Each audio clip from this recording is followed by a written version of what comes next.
కోయ ఎల్లమ్మ తల్లి జ్యోతిష్యాలయం.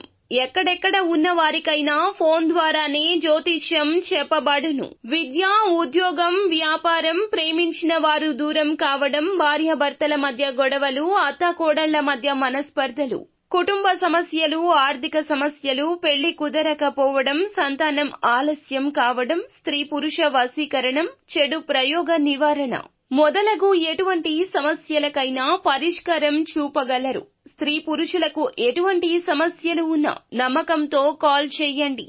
గురూజీ గోవిందరాజు 9703930797. తులారాశి జాతకులు అక్టోబర్ మాసంలో 12వ తేదీ సాయంత్రం 5 గంటలు దాటాక గజ గజ వణికే పరిస్థితి ఎందుకు వస్తుందంటే పండితుల మాటల్లోనే ఈ వీడియోలో విందాము. ఏం జరగబోతుందో తెలుసుకుందాము. వీడియో మీకు నచ్చితే తప్పకుండా ఒక చిన్న లైక్ అయితే చేయండి. కింద హైప్ బటన్ ని కూడా క్లిక్ చేసి మాకు మరింత సపోర్ట్ ని తెలియచేయండి.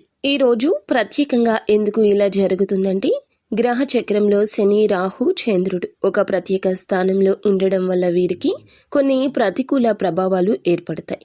ముఖ్యంగా సాయంత్రం 5 గంటలు దాటాక తల మునకలయ్యేటటువంటి, ప్రశాంతత పోయేటటువంటి ఒక వార్త, ఒక సమస్య, అనుకోని ఇబ్బందులు, తలనొప్పులు, మానసిక ఒత్తిడి, ఆర్థిక కష్టాలు అని కూడా చెప్పొచ్చు. ఇటువంటి పరిస్థితి దక్కబోతుంది. ఈరోజు గ్రహస్థితులు చూస్తే గనక ఈ రాశి జాతకుల జీవితంలో శని ఖర్చులను పెంచుతుంది. ఆర్థిక నష్టం జరగడం మొదలవుతుంది. రాహు ప్రభావం గమనిస్తే 4వ స్థానం వల్ల కుటుంబంలో వాదన, మానసిక అశాంతి ఏర్పడొచ్చు. చంద్రుడు 8వ స్థానంలో సంచారం వల్ల భయాలు, అనుమానాలు, చిన్న చిన్న ప్రమాదాలు ఎదురయ్యే అవకాశం ఉంది. కుజుడు 2వ స్థానంలో వల్ల మాటల్లో తేడా, కుటుంబంలో వాదన, గ్రహ గతుల సమ్మేళనం వల్లే ఈ రోజున వీరికి తల మునకలయ్యే సమస్య అనుభవించే అవకాశం ఉంది. వ్యక్తిగత స్థాయిలో కూడా చూస్తే మానసిక ఒత్తిడి పెరగొచ్చు. నిర్ణయాలు తీసుకోవడంలో గందరగోళం ఉండొచ్చు. ఆత్మవిశ్వాసం తగ్గొచ్చు. ఒకవేళ అనారోగ్యం పరంగా ఏదైనా సమస్య వస్తే అశ్రద్ధ చేయకుండా వెంటనే మీరు వైద్యుడిని సంప్రదించడం మంచిదిగా పండితులు చెప్తున్నమాట. కావున చిన్న సమస్య అయినా పట్టించుకోకుండా ఉంటే పెద్దగా మారిపోతుంది. మీ జీవితాల్లో మీ యొక్క పరిస్థితుల్లో మార్పు తెస్తుంది.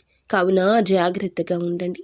రాత్రిపూట ప్రయాణాలు ఈ రోజు తప్పించుకోండి. అలాగే సరదాగా గడపడానికి దూర ప్రాంత ప్రయాణాలు కూడా చేయొద్దు. ఈ రోజు ప్రార్థన, ధ్యానం, దాన ధర్మాలు చేయడం ద్వారా సమస్యల తీవ్రత తగ్గుతుంది. ఓం నమ శివాయ అనే పంచాక్షరి మంత్ర జపం నిత్యం చేయడం ఈ రోజు మీకు శ్రేయస్కరం.